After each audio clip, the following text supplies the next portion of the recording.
When people think of Kung Fu, Bruce Lee is a name that comes to mind. But more than just his moves, he's also known as a cultural icon for his style, films, and philosophy. With a career spanning across Hong Kong and the United States, Lee is credited for helping to bridge the gap between the East and the West.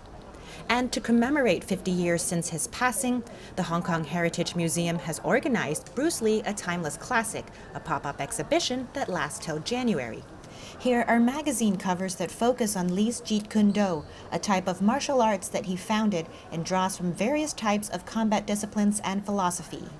Another highlight is a commemorative calendar for the premiere of his film The Way of the Dragon, which was his only completed directorial film. Visitors can also get a chance to check out action figures, stamp collections, comics, and a replica of Lee's diagram on different ways to attack. In our pop display, you can see that we mainly focus on Bruce Lee's legacy on popular culture. We put more efforts on the ambience in the display gallery.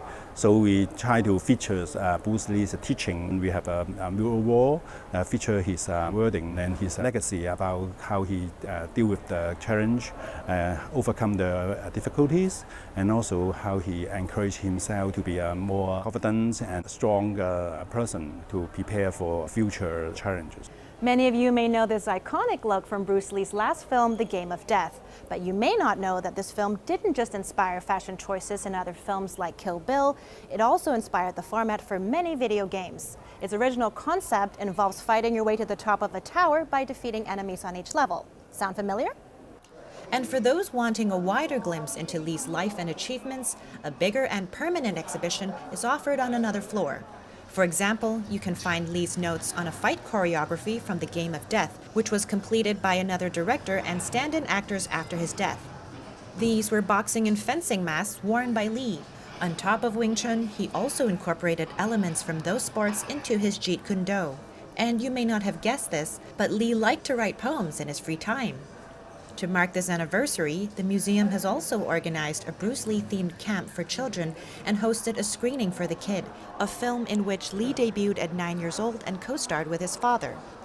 He was discovered by director Feng Feng, whose daughter also co-starred with him in the film. In observing Bruce's every move from their interactions, my father detected that he had a lot of personality. So this script was tailor-made for him to let him shine in his own element.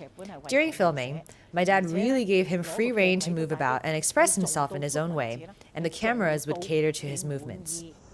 Outside the museum, a snapshot with Bruce Lee's signature move is usually a must.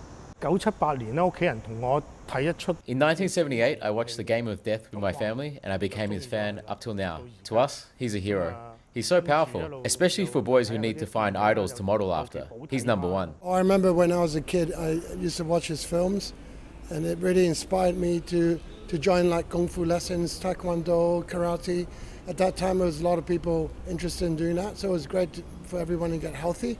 So it's a pity that he's gone. I couldn't believe the day he passed away.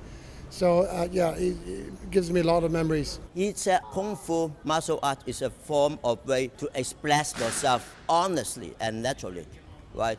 It is my motto. He said using no way as ways and having no limitation as limitation. I pick up his motto. When I handle any circumstances, I apply the same rule. Even though Bruce Lee passed away at such an early age, his legacy certainly continues to have a lasting impact on the world.